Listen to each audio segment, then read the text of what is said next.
нивите и веќе се размислува за оние што сериозно сакат да се нафатат со овој бизнис на еднината во Македонија.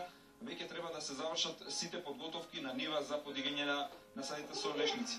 Како што реков, заради огромниот интерес кој го имаше по краткото јавување на вестите, репортажата што беше за насадот со лешници, кој што е од специфична сорта и под специфични услови, ние во денешната емисија посветуваме повеќе внимание за да ги објасниме сите детали кои што ве интересираат поврзани со подигањето насади под лешници. Наш денешен гостин и домаќин, господин Сашо Крстевски, добро ви дојдовме.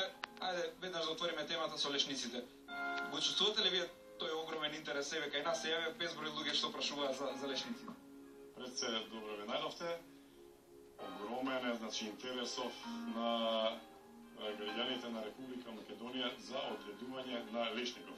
По вашата репортажа во вестите, мислам дека телефонов ме збрлаве. Не држи више батерија. Не држи, да, веќе на... Добро, нели ви е чудно, како до сега не сме имале толку лешник? Такви предуслови има, такви шанси нуди. Неоправдано некако го немаме лешникот низ Македонија. Па да, ние малку, вака ќе ви кажам, пошто правиме тест садници овдека во Македонија, не беше толку многу познат лешников низ Македонија. Со нашиот програм, значи од Италија, донесовме тест садници, со садници ги засадивме пред 5 години во Виница, 2 години им правихме тест да видиме како ќе вираа дека кај нас во Македонија нашата сорта пред да се расшири бизнисот, да. И агрономов после 2 годишно пратење на садниот материјал установи дека Македонија е стварно идеално поднебе за оваа сорта Тонда Джентиле де Ланге, што ние веќе ја нудиме на пазаров во Македонија и што имаме веќе преку 300 хектара застапеност из целава наша држава.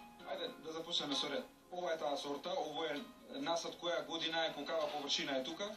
Овака, насадов е во 3-та година, што може веќе да се види како добро функционира садниот материјал.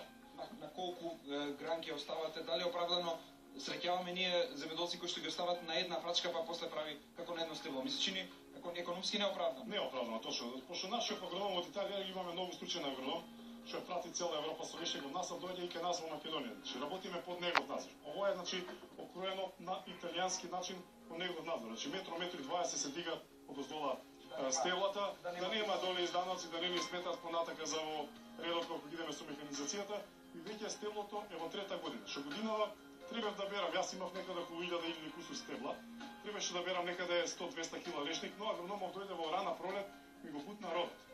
Бидејќи вика треба да се развива стеблото, не треба да му зима родот на стеблото. Бидејќи годинава не ми значија многу 200 кила мене. Сега период да се формува пак. Така, да. Значи сега се формира главниот процес на кроење 3-та година. Што годинава еве гледате дека ги формираме стеблата, што од година ги премаме дрвата пола кило до кило да почне да пуша стебло. Тоа во просек 1 хектар веќе по 500 кила треба да почне да пушта. Ова го кажувам и добар саден материјал. Значи ова е доста изданоци од доле. Прејаки коренот, ностоп мора да се коренот е на садниот материјал што вглежуваме како да го символично метла. Огромен е коренот и ово го прави. Значи погоре натака може да се примети со камерата дека има многу изданоци, тоа го тера коренот, значи. Што има добра база, ќе напредува и добро дрвото. Што треба за почеток пред да почне да се подига еден насад? Треба да се направи една агрохемиска анализа да се види што е, како е со нивата, да нема некакви пречки од тој. Пред се прво што им препорачувам на сите наши клиенти е прво анализа на почвата. Значи и да си нагласат во институтот, значи зашто ја носат земјата за испитување. Да си нагласат дека ќе сакаат да садат лешников насад. Ќе им укажа таму после анализата дека какви својства има земјата, дали одговара за лешник. Потоа со анализата може слободно и мене да ми ја покажат, пошто јас веќе покрај толку... Ама мислам дека и таму ќе му каже, ќе му препорача со што да се храни понатака земјата. Значи многу битен фактор е тоа. Да знаеме земјата, ако е слаба хумусна, ќе ја храниме со хумус, ако фали фосфор, азот, ќе фалиме со азот, не само да ја трујеме почвата 3-15 како што има до сега нашиве искуства. Ова е тоа, значи анализата. Одека во парцелава моја направена анализа и е установено дека имаше слабо хумус.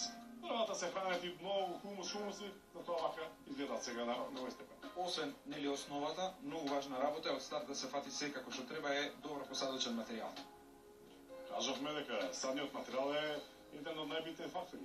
Првин е здрав садник, што е сертифициран садник од италијанските институции, доаѓа кај нас овдека, фитосанитарниот овдека кај нас инспекторат го прегледува, тогаш излегува на терен. Значи на нашите клиенти ние им кажуваме пред да стигне садникот, дупките и нивите да ги обработат, кога ќе стигне садниот материјал од хала директно да дојде на садење. Не сакаме многу да биде отворено, да нема многу бактерии, да не се разболува садници, да и директно од хала, значи тие 2 сата, само 2 сата ќе имат лута од хала директно на садење. Нивата треба да биде претходно изорана, а дупките кукави отприлика како ги рачунате? Вака, дупката стандард иде 50, значи кажаме спрема анализата што ќе фали, ќе храниме со ѓубре, обавезно задолжително арско ѓубре, лопата до 2 на дупките ставаме, пошто првата година ѓубрето ќе се храни од арското ѓубре.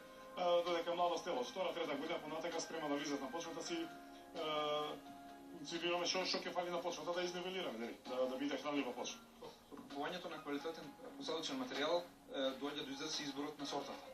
Колку кога е разликата? Ние порано во Македонија некои насади што ги има постари се садени со римски, истарски. Тие имаат свои предности, свои мани. Која е разликата еве споредба со оваа сорта што ја бараат доста на италијанскиот? Вака сега, значи сортава Tonda Gentile della Langhe е моментално брендот во Европа и на италијанскиот пазар. Значи сите кондиторски индустрии, 73% од индустриите користат оваа сорта, што е многу вкусна, значи многу е специфична на вкус за разлика. Така е, значи за разлика од другите лешници. Пред некој ден ми се јавија некои муштери, дојде овдека, имале Della Langhe да им го откупиме, пошто во моментот ја откупуваме по 5 евра кило некачен. Дојде, установивме дека не е Della Langhe. Кој им дадов да пробат од мојата сорта, значи дечките се запрепастија што засадиле, значи. Веќе има засадено сосема некои трети, четврти сорти, па опрашивачи, не знам. Дека оваа Tonda Gentile della Langhe сорта е само опрашувачка сорта, што ја нудиме е само таа сорта. Нема потреба опрашувачи, нема потреба да само опрашувачка сорта е.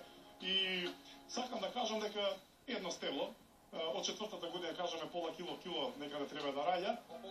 Во италијаните седмата година викат профитабилна година, која треба 2 тона да почне да дава по хектар. Инаку како напредува стеблото? Значи нашиот агроном во Италија има во 14-та година насад, што јас лично од мој интерес ме интересираше колку ќе пушта стебло. Во една врекичка измерив 7 до 8 кила стебло. Това значи 1 хектар од 14-та година 3,5-4 тона. Тоа е задоволивачка цифра за нашиот има во хектара.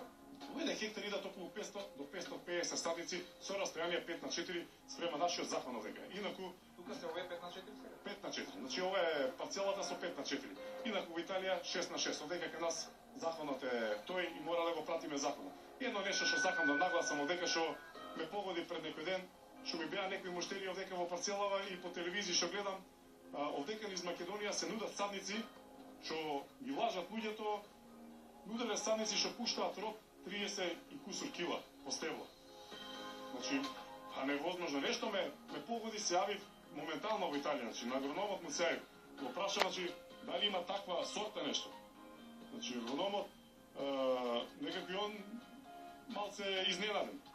Вика, со лисја да го обереш, со се грнки, 30 кила нема шанси да пушти стебло. Така да нека си внимаваат луѓето, значи.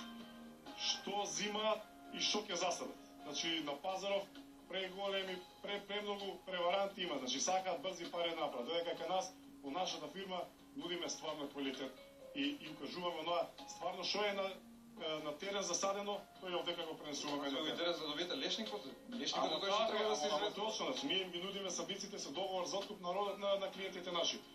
Значи после 7 година ако му кажем јас дека ќе раѓа 20 кила, што треба да се закачува, се степаме со луѓето. Значи сакам да биде бизнисов пријателски најнормален. Значи треба да функционираме 30 до 50 години. Значи тие се веќе наши кооперанти. Јас треба да функционирам од ив. Јас во Италија треба да препорачувам садници, така да мора да функционира како што треба. Значи, просечниот оној принос што се рачуна, што се смета е тој 2 до 2,5 тона, ако даде е сосема доволно, по 5 евра. Да, од 7-та година да, ви кажам, значи 10.000 евра, не знам што. Колку се трошоците, колку е инвестицијата да се подигне на нас? Како споредба према овие 10.000 евра, секој ќе гледа приходната страна, но мора да ја пресметаме и таа другата. До пред некоја година беше околу 2.500 евра по хектар, значи посадување на нешто со сериголовање, значи со ѓубрење, со работници, со садници. Од ланската година ги намалуваме трошковите на нашите клиенти, што им нудиме сврдел за правење на дупките. Значи тие 2-300 евра ги шпараат, пошто има собствена механизација, сврделот и се ги направи дупките и после само зарад. Така да сега во моментов е некаде околу 2000 евра за посадување на 1 хектар.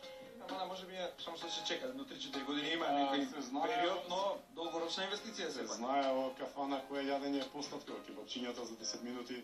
Знаеш, грнето кој ќе биде за 1 сат е постатко, така исто и со бизнис, значи што подолго се чека, тоа е по-профитабилно. Тоа е сега за сега. Добро, да оставаме плановите за иднина се за оваа година каков е интересот огромен, претпоставувам ќе има доста, ќе треба да се сади, да се подигаат. Годинава, значи имаме премногу резервации, значи уште премногу луѓе се заинтересирани. Еве денеска ајде да не излезе фалење со 10 луѓе веќе бевме, си ги капарицуваат веќе садниците, не препознаваат на пазарот, значи веќе си комуницираат и клиентите меѓу себе, значи кажуваат со италијански агроном да ќе им доаѓа на терен и им кажуваме значи како правилно ги обработат парцелите. И тоа е подршка се има. Да, и тоа е резултатот на фирмата наша што веќе се издига малку нагоре. Сакам да кажам дека и во моментов градиме и откупен центар. Значи во Виница италијанецот гради откупен центар кој е во почетна фаза, стоповите темелите се дигнати, планираме есенва да го издигнеме, да го завршиме, па здраве, ќе бидете, мислам дека известени онака. Чека родот да стасе. Па се чека, да, веќе уште немаме род. Што од година почињаме онака со првата берба и така да сакаме во функција да го ставиме од наредната година и откупниот центар. Кај родот, едно од поголемите издатоци при некој ова што се насад е работната рака, која што се помалку ја има. Голема предност ми се чини кога оваа сорта што може тоа да се замени со механизиран начин на берба. Пак е нагласа, мора да внимават, мора да биде ваква сорта. Зошто мора да биде оваа сорта за да биде механизирана берба? Вака, значи додека другите сорти што се нудеа на пазар до пред 4 години, едните зреа многу подоцна, значи зреа во септември, во октомври, едни се бера, додека нашава сорта лишниците паѓаат сами доле. На клиентите им нудиме, значи италијанецот увезува и комплетна механизација за собирање на лешникот. И нудиме и правосмукнати во цената на садниот материјал, и нудиме и правосмукнати за собирање. За на трактор, исто за на кардан, една машина со еден Фергусон 539 за 1 сат собира 300 до 500 кг. Така да 1 хектар 2 тона кој почне за 3-4 сати веќе собрано. Што и друго да беше, вишни пример, правиме молбе за вишни, 1 хектар знаеме за колку време и колку луѓе треба да работат. Значи тука се големи придонесите за работна рака, што немаме многу трошкови на работна рака. Сорти треба собирање, па чистење на оние точно, одека 21 на трактор, 1 на просмукалката, 1 хектар го собираме за 4 сата. Што и друго да беше култура, мислам дека нема шанси со толку луѓе да се заврши бербата. Добре, оставаме си имате работа и вие. Доволно беше како за едни информации. Ние треба да прошетаме и по другите што засадија веќе се во нека втора, трета година да видиме и кај нив како се работи. Да, со задоволство ви бе препорачал. Кај луѓе, значи, идете ке направите и таму емисија, да, ќе ви кажат и тие, значи како напреводуваат садниците, со која фирма си имаат работа, ќе видите сами. Благодарам. Уште еднаш, тука ние почитувани гледачи се одјавуваме од овој насад со лешници. Верувам дека како што беше и досега интересот, огромен е интересот за подигање на насади под лешници и сега е периодот кога ако размислувате треба малку поактивно да завршите оние обработки на нивата, да се порачува веќе да се размислува за саден материјал, бидејќи се наближува идеалниот период за подигање на овошни насади, а во нив и насади со лешници.